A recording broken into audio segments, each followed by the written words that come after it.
रात के 12 बज चुके थे। भाई ने धीरे से मेरे कमरे का दरवाज़ा खोला और अंदर आकर मुझे सोता हुआ देखकर अंदर से दरवाजे की कड़ी लगा दी। मैं भी सोने का नाटक ही कर रही थी। कमरे में हम दोनों के सिवा और कोई भी नहीं था। मुझे अच्छे से मालूम था कि मेरा भाई आधी रात को मेरे कमरे में किस लिए आया है। मैं भी बिस्तर पर आंख बंद करके ऐसी पड़ी थी जैसे बहुत ही गहरी नींद में हूँ। उसके बाद जो भाई मेरे साथ करने वाला था वो मुझे मालूम था, पर मैं भी उसे रोकने की कोशिश नहीं करती थी। क्यों नहीं रोकती थी, इसका जवाब आपको कहानी में आगे मिलेगा। आखिर ये सब कैसे शुरू हुआ और भाई को सबसे ज्यादा मेरे में क्या पसंद था। पूरी कहानी जानने के बाद आपके होश उड़ जाएंगे कि कैसे उसने मुझे सिर्फ अपनी उंगली से। हेलो दोस्तों, मेरी उम्र 21 साल थी। मैं सेकंड ईयर की स्टूडेंट थी। उन दिनों गर्मी शुरू हो चुकी थी, इसलिए हमें कॉलेज से छुट्टियां मिल गई थीं। रोज की तरह आज भी पूरे घर की सफाई करने के बाद मैं अपने बिस्तर पर आराम कर रही थी। थकावट इतनी ज्यादा थी कि ऐसा लग रहा था जैसे पूरा बदन अकड़ गया हो। मैं अपने बिस्तर पर लेटकर सुकून पाने की कोशिश कर रही थी और हाथों से अपने सिर की मसाज कर रही थी।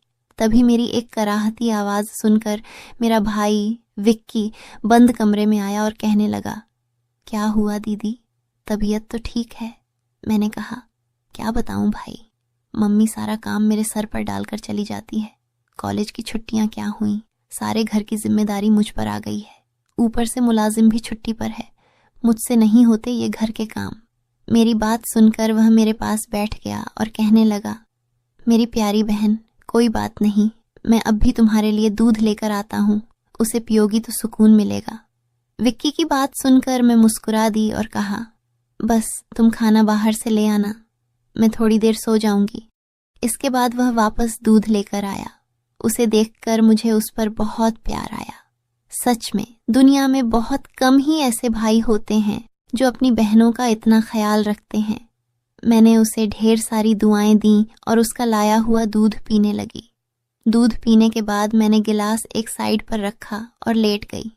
विक्की कहने लगा, चलो मैं तुम्हारा सिर दबा देता हूँ, तुम आराम से सो जाओ। वह मेरे सिरहाने बैठ गया और अपने हाथों से मेरा सिर दबाने लगा। मुझे धीरे धीरे सुकून मिलने लगा और दर्द भी कम होने लगा। मैं आंखें मूंद कर सोने लगी और गहरी नींद में चली गई। मुझे पता ही नहीं चला कि घंटों तक मैं सोती रही। मेरी आंख मम्मी की आवाज से खुली। मैं हड़बड़ाकर उठी। सिर बुरी तरह बोझिल हो रहा था। घड़ी पर नजर डाली तो रात के 9 बज रहे थे। मुझे एकदम झटका सा लगा। बड़ी अजीब बात थी कि पापा ऑफिस से वापस आ चुके थे। शायद थकावट की वजह से मुझे वक्त का एहसास ही नहीं हुआ। जैसे ही उठकर 2 कदम चली, मुझे चक्कर आ गए। आंखों के आगे अंधेरा छा गया। अगर दीवार का सहारा न लिया होता तो यकीनन गिर जाती। फ्रेश होकर बाहर आई तो देखा खाने की टेबल पर सब मेरा ही इंतजार कर रहे थे। मैं जाकर आराम से कुर्सी पर बैठ गई। विक्की मुझे देखकर मेरी प्लेट में खाना डालने लगा। फिर मम्मी से कहने लगा, मम्मी, अन्नू पर काम का बोझ थोड़ा कम डाला करें।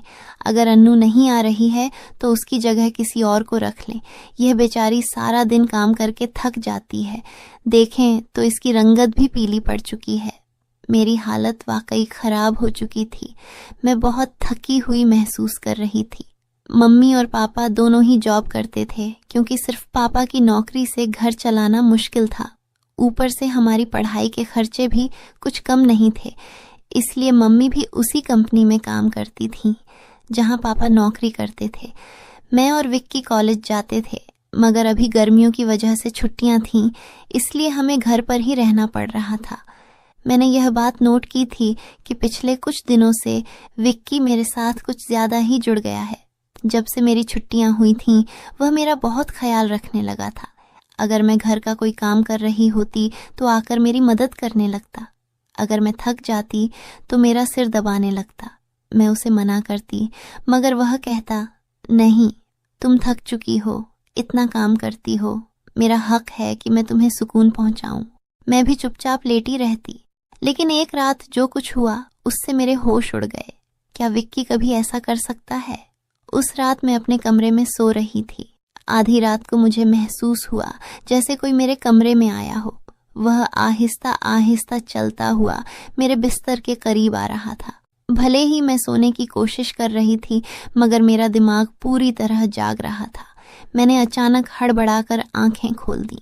कमरा अंधेरे में डूबा हुआ था। जब मैंने चारों ओर देखा तो कमरे में कोई नहीं था, बस दरवाज़ा थोड़ा खुला हुआ था।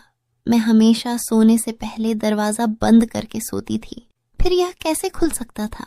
नींद से भरी आंखों से उठकर मैंने दरवाजे को बंद किया और लॉक कर दिया। फिर पलटकर बिस्तर पर सोने चली गई। मेरी आंखें बंद होते ही एक बार फिर मुझे किसी के चलने की आहट सुनाई दी, जैसे कोई मेरे बिस्तर के पास बैठ रहा हो। ऐसा लगा जैसे कोई अपना हाथ मेरी ओर बढ़ा रहा हो। डरते हुए मैंने पलटकर देखा, लेकिन वहां कोई नहीं था। घबराहट के मारे मेरी सांसें तेज हो गई थीं। मैंने तुरंत उठकर कमरे की लाइट ऑन की। दरवाज़ा खोलकर बाहर भी देखा, मगर वहां भी कोई नहीं था। आज से पहले ऐसा कभी नहीं हुआ था जो अब हो रहा था। मुझे प्यास लगी तो मैं कमरे का दरवाज़ा खोलकर बाहर निकली। उसी वक्त विक्की भी अपने कमरे से बाहर निकला। मुझे देखकर उसने पूछा, क्या बात है, आप अभी तक जाग रही हैं? मैंने जवाब दिया, कुछ नहीं, बस ऐसा महसूस हुआ जैसे कमरे में कोई मौजूद हो। पानी पीकर मैं दोबारा कमरे में आ गई और पीछे पीछे विक्की भी आ गया। उसने कहा, आपको डरने की ज़रूरत नहीं है।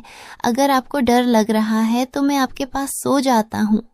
मैंने उसे मना करते हुए कहा, नहीं, तुम्हें अपनी नींद खराब करने की ज़रूरत नहीं है। तुम अपने कमरे में जाकर सो जाओ। लेकिन वह जिद करने लगा, मैं आपको अकेला किसी भी हाल में नहीं छोड़ सकता। आपकी तबीयत खराब हो सकती है। मैं आपको तकलीफ में नहीं देख सकता। आप सो जाएं, मैं यहीं सो जाता हूँ। आखिरकार मैं बेड पर जाकर सो गई। उसने तकिया उठाया और सोफे पर रखकर वहीं सो गया। उस रात मुझे ऐसा महसूस हुआ जैसे कोई मेरे सिरहाने बैठकर मुझे बहुत देर तक देखता रहा हो। उसने मेरे बालों को सहलाया, मेरे चेहरे पर उंगलियां फेरीं और मैं सुकून से सोती रही। यह सब मुझे एक सपने जैसा लग रहा था। अगली सुबह जब मैं उठी तो मेरा मूड बड़ा अजीब था, लेकिन जब मैंने अपने भाई पर गौर किया तो मैं हैरान रह गई। शुक्र था कि मैंने अपने जिस्म को दुपट्टे से ढक रखा था। मेरी कमीज बेतरतीब हो चुकी थी। मुझे हैरत हुई क्योंकि आज से पहले मैं कभी इस तरह इतनी गहरी नींद में नहीं सोई थी। आज मैं थोड़ी खुश भी महसूस कर रही थी, लेकिन इसकी वजह समझ नहीं आ रही थी।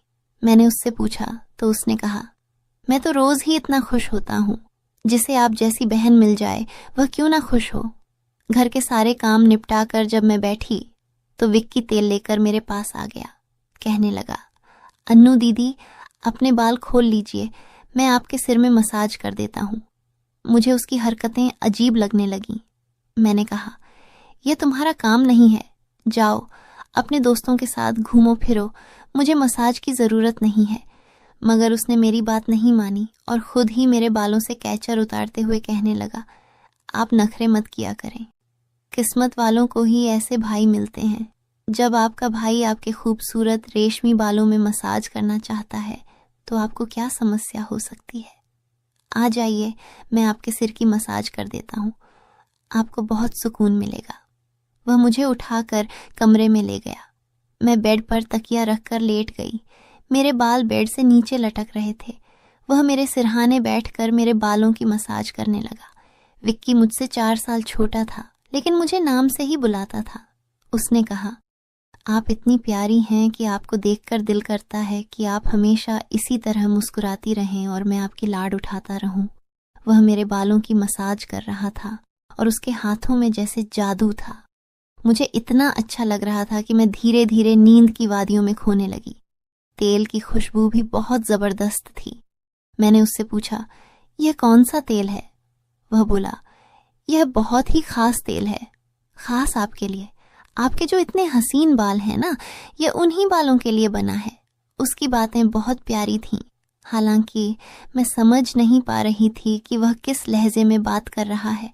बहरहाल मसाज के दौरान ही मैं गहरी नींद में खो गई। कुछ देर बाद जब मेरी आंख खुली तो मेरा पूरा बदन दर्द से टूट रहा था। ऐसा लग रहा था जैसे मेरी टांगों पर बहुत ज्यादा वजन रखा गया हो। पूरे बदन में दर्द सरक रहा था। मैं धीरे धीरे उठकर बैठी और आसपास देखने लगी। मेरी हालत अजीब थी। जब मैंने खुद पर गौर किया तो देखा कि मैं पूरी तरह भीगी हुई थी। जैसे किसी ने मुझे नहला दिया हो। मेरे कपड़े गीले थे, पंखा बंद था और कमरे में गर्मी थी। ये सब क्या हो रहा था? बड़ी मुश्किल से मैं बेड से उठी। मुझे चक्कर आ रहे थे, चलना मुश्किल हो रहा था। मैं अपनी हालत समझ नहीं पा रही थी। ऐसा क्यों लग रहा था कि मैंने सोया नहीं, बल्कि कोई भारी मेहनत वाला काम किया हो। बड़ी मुश्किल से चलकर मैं बाथरूम गई और फ्रेश हुई। अपनी हालत पर गौर किया तो लगा जैसे शरीर पूरी तरह थकावट से चूर था। जब मैं कमरे से बाहर निकली तो मुझे फुसफुसाने की आवाजें सुनाई दी। ऐसा लग रहा था जैसे कोई किसी से बात कर रहा हो। घर में मेरे और विक्की के अलावा कोई नहीं था। फिर वह किससे बात कर रहा था? मैं पहले किचन में पानी पीने गई, मगर तब तक वह फुसफुसाहट रुक चुकी थी। मैं किचन के दरवाजे के पास खड़ी थी जब मैंने बैठक से किसी को निकलते देखा। उसके हाथ में काफी पैसे थे, जिन्हें देखकर वह मुस्कुरा रहा था। यह देखकर मेरे माथे पर बल पड़ गए। अगले ही पल उसकी नजर मुझ पर पड़ी। मुझे देखकर उसने कहा, अन्नू, आप उठ गईं? मैं उसकी तरफ धीरे धीरे चलकर गई। वह हड़बड़ाकर पैसों को अपनी पैंट की जेब में डालने लगा, मगर मैंने उसका हाथ पकड़कर उन पैसों को सामने लाकर पूछा, इतने पैसे तुम्हारे पास कहाँ से आए? वह नजरें झुका चुका था। धीरे से कहने लगा, आप प्लीज पापा को मत बताना। मैं ताज्जुब में थी कि उसने यह पैसे पापा को क्यों नहीं दिए। मैंने सख्ती से पूछा तो वह सहम गया। उसने कहा, ये पैसे तो पापा के एक दोस्त ने कई साल पुराने कर्ज के रूप में लौटाए थे। मैंने सोचा था कि इनसे मोबाइल खरीद लूंगा, लेकिन उसने पैसे मुझे थमा दिए। मैंने उसे डांटते हुए कहा, हाँ, तुमने अच्छा किया। घर के हालात देखो किस कदर खराब हैं। हमारे माँ बाप दोनों नौकरी कर रहे हैं और तुम मोबाइल खरीदने की बात कर रहे हो। वह शर्मिंदा हो गया। उसी रात मैंने वे पैसे पापा को दे दिए। उस रात विक्की मुझसे कोई बात नहीं कर सका और जल्दी सोने चला गया। अगले दिन मैं किचन में काम कर रही थी जब विक्की अपने दोस्तों के साथ घर में दाखिल हुआ। मैं यह देखकर हैरान थी कि वह अपने दोस्तों को सीधा लाउंज में ले आया था। उस वक्त मैं दुपट्टा उतारकर बर्तन धो रही थी। जैसे ही वे सब हंसते हुए अंदर आए, मैंने तुरंत दुपट्टा ओढ़ लिया। मैंने उसे समझाने की कोशिश की, ये क्या तरीका है? तुम जानते हो इस वक्त मम्मी पापा घर पर नहीं हैं, फिर भी तुम इन लोगों को घर ले आए हो। विक्की तुनक्कर बोला, ये मेरा घर है। जब आपको मेरा ख्याल नहीं है तो मैं आपका ख्याल क्यों करूं? अच्छा, खाना तैयार करो। ये मेरे बहुत खास दोस्त हैं। वह मुझसे काफी नाराज लग रहा था, मगर अब मैं क्या करती? खाना तो बनाना ही था। मैं उसके दोस्तों के लिए खाना बनाने लगी। तभी वह बोला, खाना परोसने भी तुम खुद ही आओगी। विक्की का यह रवैया मुझे हैरान कर रहा था। छोटी सी बात पर वह इतना कैसे बदल सकता था? मैंने खाना टेबल पर लगा दिया। मैंने गौर किया कि उसके दोस्त बार बार मुझे घूर रहे थे। वे सभी विक्की की उम्र से बड़े लग रहे थे और अजीब तरीके से मुझे देख रहे थे, जैसे मुझे निगल ही जाएंगे। मैं डरकर अपने कमरे में चली गई और खुद को बंद कर लिया। जैसे ही वे गए, मैं विक्की पर फट पड़ी, दोबारा तुम्हारे ये दोस्त इस घर में नजर नहीं आने चाहिए। मगर वह अगले ही पल मेरे गाल थाम कर कहने लगा, इतना गुस्सा कहाँ से आता है? वे दोबारा नहीं आएंगे, लेकिन आप इस बारे में मम्मी पापा को कुछ नहीं बताएंगी। विक्की के इस बर्ताव से मैं परेशान हो गई। वह कभी प्यार जताने लगता था तो कभी चिढ़ने। बहरहाल मैंने हामी भर दी और अपने कमरे में चली गई। मुझे विक्की की हरकतें दिन ब दिन अजीब लगने लगी थीं। उस रोज भी जब मैं अपने कमरे में आराम करने के लिए सोई तो अचानक मुझे अपने पैरों पर किसी के हाथ महसूस हुए। मैंने चौंक कर आंखें खोलीं तो देखा कि विक्की मेरे पैरों को अपनी गोद में रखकर मसाज कर रहा था। मैंने तुरंत उसे ऐसा करने से मना किया, मगर वह कहने लगा, मैं जो कर रहा हूँ मुझे करने दो। इस घर में एक मैं ही हूँ जिसे आपकी इतनी फिक्र है।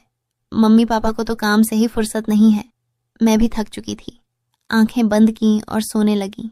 विक्की के हाथों की मसाज से मुझे नींद आ गई, लेकिन जब मेरी आंख खुली तो मेरे होश उड़ गए। मेरा सिर बुरी तरह चकरा रहा था। बिस्तर की चादर बिल्कुल बेतरतीब हो चुकी थी। बिस्तर पर एक शर्ट और एक मेल परफ्यूम पड़ा था। यह सामान किसका था? मैं कुछ बोल नहीं सकी। मेरे सिर में इतनी तेज दर्द था कि मैं फिर से बिस्तर पर गिर गई। ऐसा लग रहा था जैसे किसी ने मुझे बेहोशी की दवा पिला दी हो। पास में फुसफुसाने की आवाजें आ रही थीं, मगर कौन बोल रहा था यह मैं पहचान नहीं सकी। मुझे सिर्फ विक्की की आवाज़ सुनाई दे रही थी। ऐसा लग रहा था जैसे वह मेरे कमरे में मौजूद हो और मुझे उठाने की कोशिश कर रहा हो। कुछ देर बाद जब मेरी आंख खुली तो सारा दृश्य मेरी नज़रों के सामने घूमने लगा। मैंने सबसे पहले बेड की तरफ देखा, जहाँ पहले शर्ट और परफ्यूम पड़े थे, मगर अब वहाँ कुछ भी नहीं था। आज फिर मेरी हालत बहुत अजीब थी। मैं कोई बच्ची नहीं थी जो यह सब कुछ समझ न पाती। घर में मेरे और विक्की के अलावा और कोई नहीं था। फिर मेरे सोने के बाद ऐसा क्या होता था कि मेरा पूरा शरीर पानी से नहला दिया गया हो? सिर्फ इतना ही नहीं, मेरा शरीर दर्द से चूर था और रंगत भी बिल्कुल पीली पड़ चुकी थी। दिन ब दिन विक्की मेरे करीब आने की कोशिश कर रहा था, मगर मैं हर बार कोई न कोई बहाना बनाकर अपने कमरे में चली जाती थी। मेरे दिमाग में अजीब अजीब से विचार आने लगे थे। तबीयत भी काफ़ी ख़राब रहने लगी थी। मेरी हालत देखकर माँ भी परेशान हो गई। उन्होंने कहा कि वह अगले दिन ऑफिस से छुट्टी लेकर मुझे डॉक्टर के पास ले जाएंगी, ताकि पता चल सके कि मुझे क्या समस्या है। उस रात मैं बार बार उठ रही थी और ठीक से सो नहीं पाई। अगले दिन मेरे माता पिता हमेशा की तरह अपने काम पर चले गए। मुझे लगा शायद उन्हें मेरी परवाह नहीं थी। आखिरकार मैं खुद ही डॉक्टर के पास गई। वहाँ अल्ट्रासाउंड से पता चला कि मैं गर्भवती हूँ। यह सुनकर मेरे होश उड़ गए। आखिर यह सब मेरे साथ कौन कर सकता था? विक्की मेरा भाई था, लेकिन फिर मेरे दिमाग में यह बात आई कि मैं उसे सगा भाई समझती हूँ, जबकि वह मेरा सौतेला भाई है। विक्की मेरी माँ की दूसरी शादी से था, जबकि मैं उनकी पहली शादी की औलाद थी। इस तरह की बातें मुझे गलत सोचने पर मजबूर कर रही थीं। मुझे समझ नहीं आ रहा था कि यह बात मैं अपने माता पिता को कैसे बताऊं। विक्की जब भी मेरे पास बैठता तो कभी मेरा हाथ पकड़ता तो कभी मेरे गाल खींचने लगता। मैं पहले इन बातों को हल्के में लेती थी, मगर अब सब कुछ अलग नजर आ रहा था। एक दिन मैं अस्पताल गई और अबॉर्शन से पहले डॉक्टर से कहा कि इस बच्चे का डीएनए टेस्ट किया जाए। डॉक्टर ने रिपोर्ट दी और जब मैंने उसे देखा तो मेरी सांसें थम गईं। जो मैं सोच रही थी वैसा कुछ भी नहीं था। बच्चा विक्की का नहीं था, लेकिन फिर सवाल उठा, यह किसका था? मैंने इस गुत्थी को सुलझाने के लिए अपने कमरे में मोबाइल का कैमरा फिट कर दिया। मुझे सच जानना था। कुछ दिनों बाद जब माँ पापा घर पर नहीं थे, विक्की फिर मेरे पास आया। उसने मेरे सिर की मालिश शुरू कर दी। मैंने बहुत कोशिश की कि मैं ना सोऊं, मगर तेल में शायद कोई बेहोशी की दवा मिलाई गई थी। जैसे ही मैं उस तेल को सूंघी, बेहोश हो गई। 1 घंटे बाद जब मुझे होश आया तो माँ बाप घर लौट आए थे। मैंने तुरंत अपने कमरे में लगे कैमरे की रिकॉर्डिंग देखी और जैसे ही सच्चाई सामने आई, मेरे पैरों तले जमीन खिसक गई। विक्की मेरे कमरे में अपने घटिया दोस्तों को लाता था। वे मेरे साथ घिनौना बर्ताव करते थे। अपना काम पूरा करने के बाद वे विक्की को पैसे देकर चले जाते। यह देखकर मैं पूरी तरह टूट गई। गुस्से और सदमे में मैं अपने कमरे से बाहर निकली। मैंने विक्की का गिरेबान पकड़ा और थप्पड़ों की बरसात कर दी। मम्मी पापा भी यह सब देखकर दौड़ कर आए। पापा ने मेरे हाथ पकड़ लिए और गुस्से में कहा, होश में हो क्या? पागल हो गई हो? क्यों मार रही हो इसे? मैं रोते हुए चिल्लाई, आप देखिए यह जलील इंसान मेरे साथ क्या कर रहा है। मैंने उन्हें कैमरे की रिकॉर्डिंग दिखा दी। वीडियो देखकर माँ फर्श पर गिर पड़ी। पापा को भी अपनी आंखों पर यकीन नहीं हो रहा था। गुस्से से भरे पापा ने विक्की को पकड़कर पीटना शुरू कर दिया। उसके मुंह और नाक से खून बहने लगा। तभी विक्की गुस्से में चिल्लाया, मैंने इसे कभी अपनी बहन समझा ही नहीं। मुझे पैसों की जरूरत थी और लोग इसके लाखों रुपए देने को तैयार थे। मुझे अपनी जरूरतें पूरी करनी थी, इसलिए मैंने यह कदम उठाया, अपनी बहन की जिस्म फरोशी करवाई। यह सुनकर मैं अपने कानों पर हाथ रखकर बस रोती रही। पापा ने उसे इतना मारा कि वह लहूलुहान हो गया, मगर जैसे तैसे वह खुद को छुड़ाकर घर से भाग गया। उसके बाद वह कभी भी उस घर में लौट कर नहीं आया। मेरे पेट में पल रहा बच्चा नाजायज था। मैंने उसका अबॉर्शन करवा दिया, मगर विक्की ने मेरे साथ जो घिनौना खेल खेला था वह मेरे मन से मरते दम तक नहीं मिटेगा। भाई वही होता है जो आपका सगा हो और आपकी इज्जत करे। किसी भी अनजान मर्द के सहारे अपनी जवान बेटी को छोड़ना बहुत बड़ी गलती है, क्योंकि ऐसे शैतानी मर्द हर वक्त इसी ताक में रहते हैं कि किसी बेबस और मासूम लड़की की इज्जत को नीलाम कर सकें। मैं अपने सभी सुनने और पढ़ने वालों से यही गुजारिश करूंगी कि अपनी बेटियों का हमेशा ख्याल रखें, उन्हें पर्दे में रखें और कभी किसी अनजान मर्द के सहारे अकेला न छोड़ें। इस पूरे मामले में गलती किसकी थी? मेरे माँ बाप की, जो पैसा कमाने की दौड़ में बच्चों से बिल्कुल बेफिक्र हो गए थे, या फिर मेरी, जो अपने सौतेले भाई के साथ अकेली इस घर में रहती थी और उस पर हद से ज्यादा भरोसा करती थी? मैंने उसे हमेशा सगा भाई समझा, मगर वह मेरा भरोसा तोड़ गया। तो दोस्तों, अपनी और अपने परिवार की सुरक्षा को लेकर हमेशा सतर्क रहें।